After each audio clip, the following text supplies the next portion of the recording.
Hi everyone and welcome to your Tarot Love Messages. We're going to take a look and see what the cards predict for you in terms of love and romance. It is going to be a general reading, so please just keep that in mind. If you're after a personal tarot reading with myself, please feel free to reach out and inquire. I will list my email address just below the video here. So the reading that we're going to take a look at is going to look at your present situation with a connecting romantic energy, a present situation maybe as a whether you're single or whether you're coupled up, and see what's influencing your situation positively or negatively. It still remains a general reading, so please just please just keep that in mind. So let's go ahead, give the cards a shuffle. It is going to be a let me rephrase that. It is going to be a 5-card spread, and the Queen of Swords has come up as card number 1, which is your present situation here. Okay, so it feels like communication here. Okay, because the Suit of Swords, of course, governs mental energy. So it appears as though there may not be any contact between you and a connecting person. They may have ghosted you, they may have blocked you, they may be giving you the silent treatment. It appears as though you're wanting communication, you're wanting contact, you have questions and you want answers, and you want to hold this person accountable. So I feel like you're the one that's embodying the Queen of Swords energy, and she is someone, okay, she's got a bit of a cold energy about her, but she is someone who gets to the heart and the core of the matter. So Queen of Swords, present situation, no contact, no communication, or if there is communication, it's very little, and it's just like they're saying things without saying a lot.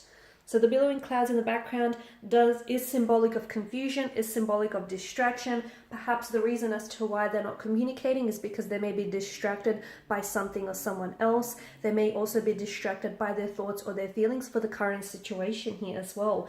It could also be that this person, because swords are a weapon, they're a destructive force, it could also be that this person here is wanting to use their silence as a weapon. So they know that you get upset and emotionally disappointed when they don't communicate, or when they don't text you, when they don't initiate conversation. So they know that it bothers you, they know that it gets under your skin, they know that it hurts you as well, and they could be using it as a way to retaliate, or just to sort of get you, I know it's not very nice, but to sort of, I don't know, if they're upset themselves and they're trying to get you to feel hurt as well. So card number 2 is exactly what's influencing this no communication.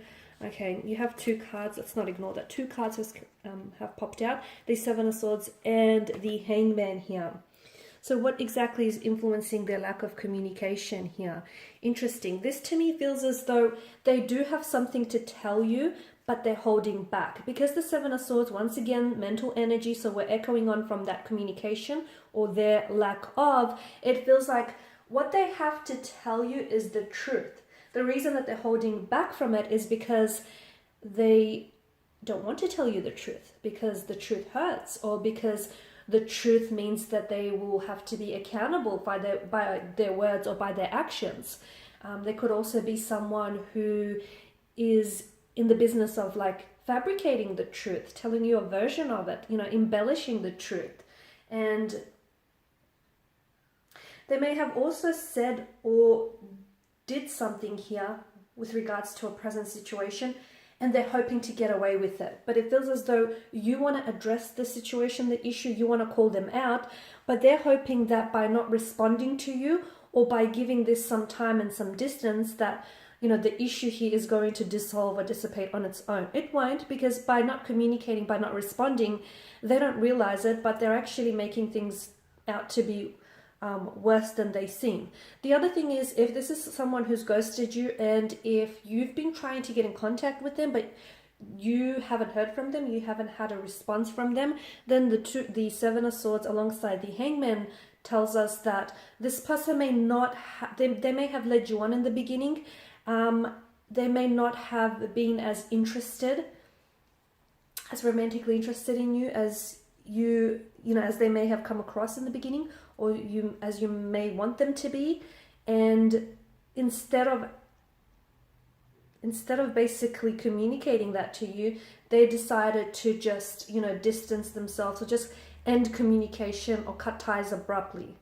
So because it's their way of avoiding having to have that uncomfortable conversation, of coming across as the bad guy. It's basically, you know, a way to benefit them.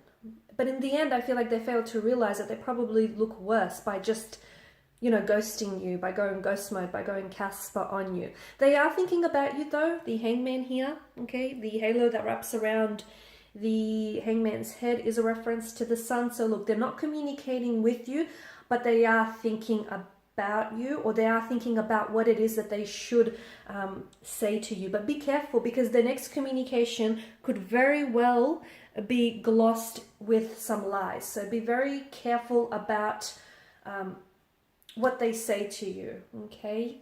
And do hold them accountable for their actions, because to me it feels like they're trying to think up of something witty to say, just to sort of get away with something sneaky that they shouldn't be getting away with. So do hold them accountable. Okay, third card here, we want to know what is the challenge with this situation. So what's the challenge that you're facing here?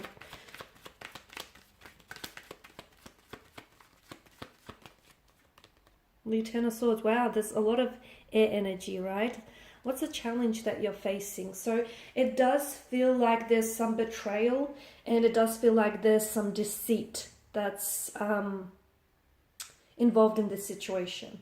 Now, I just want to make it clear, because the Seven of Swords, I've mentioned, it's also mental deception and a mental trickery, right? The Ten of Swords, of course, is betrayal, but it's the ultimate act of betrayal, because it's someone stabbing you in your back. It's someone hurting you, betraying you, but you didn't see it coming because it comes from the back, and it's so unexpected, and therefore that, you know, that act in itself hurts even more. So the challenge here is that this person has betrayed you, or they have betrayed you previously due to the multitude of the swords. So this is someone who has hurt you, or who has let you down, or who's lied to you, who's fabricated the truth to you before. So it feels as though the challenge is because it's a behavioral pattern. It's something that they've done to you before. It's something that they may have gotten away with in the past. They may have lied to you.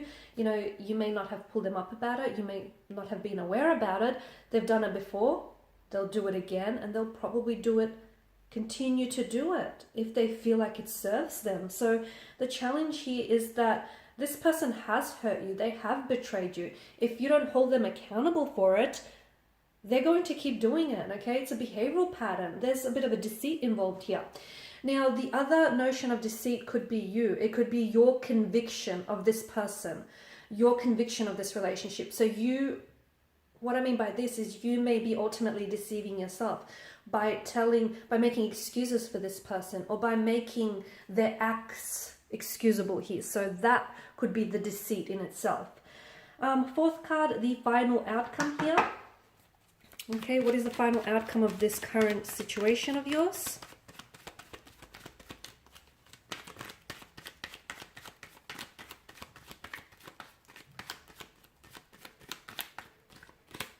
Okay, the Wheel of Fortune. Okay, well, at least we have a positive outcome, right? Well, we're hoping for a positive outcome. So the Wheel of Fortune is all about movement, okay? So right now, you guys may be experiencing some, some difficulties and some turbulency with this situation.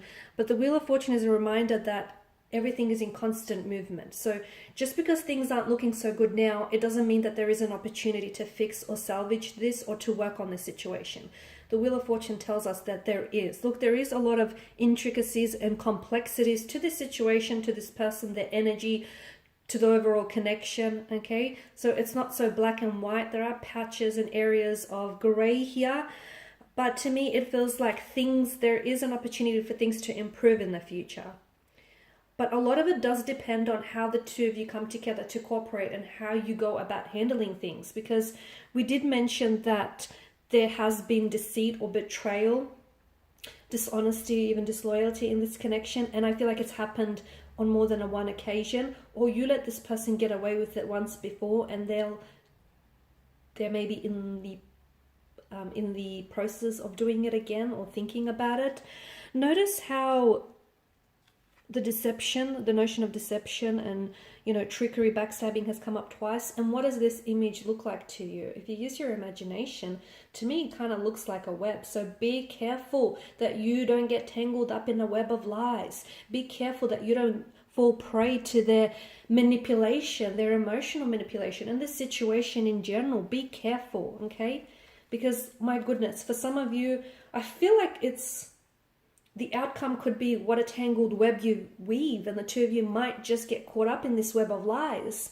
Or the other outcome that I'm seeing for some of you, and this is, I feel like this is all dependent on how you approach the situation.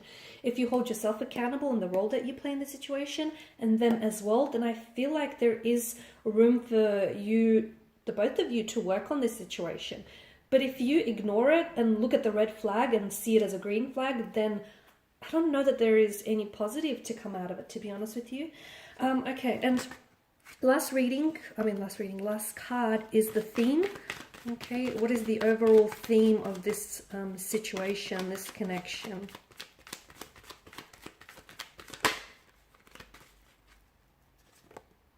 Okay, the Five of Swords. So a lot of air energy.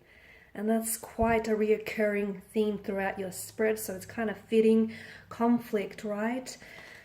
Conflict. And again, I feel like for a lot of you, just be careful with whom it is that you're dealing with, because I feel like this person does have a tendency to maybe masquerade. So to you, there may be one person, behind your back they act another way. What they say to you is maybe what you want to hear rather than what you really need to hear. Because remember, a gentle lie, the truth is going to hurt, but a gentle lie is going to hurt that much longer. So, you know, it's like, which one do you choose? So a lot of conflict in your energies. There could also be opposing, like in a position here that's coming up. So you could have a connecting energy around you, around this person, that opposes the connection, okay? And what they're saying to your romantic interest is kind of influencing their opinion of you, or their opinion of this situation, or vice versa here. So opposition, conflict. They could also, as I've mentioned, again, I'm getting dishonesty, and I'm getting that this person is one way and then another. So some duality to their energy as well. And just, I don't know that you've seen the truth of who they really are, and I don't know that you've seen the truth of this situation. So given the fact that swords has keep recurring throughout the reading, take one of these swords and clear the air of confusion, okay? We've mentioned that you're the Queen of Swords. You know, you're the one that's asking questions. Demand that those questions be answered in a truthful way. And for others of you, if you've been ghosted and you're like, okay, well, I'm not getting any answers because this person's not responding, you might have to draw on your own closure, and you might have to dig deep and, you know, sort of search for your own, sort of answer your own questions. I mean, I feel like their actions are probably speaking volumes itself here. But definitely the Five of Swords here, the recurring theme is conflict in your energies, conflict in their energies. There could be torn between two different people, you and someone else, or someone may be gossiping in their ear, someone may be jealous, okay, because this is a jealousy card as well. Someone may be jealous of you, of the connection that you have with this person, and they want to bring you down to their level, unfortunately. So yeah, okay, so definitely the Swords tells me either you need to cut ties with this person, or you need to clear the air with this person, one or the other. You choose which approach you want to take. Alrighty guys, that is your 5 tarot card spread. Thank you as always for watching, listening. Please show your support by liking, subscribing, commenting. For those interested in a personal reading, feel free to inquire. Or even if you want me to follow on from this reading and personalize it to your situation, please mention that in the body of the email. Otherwise, bye for now guys.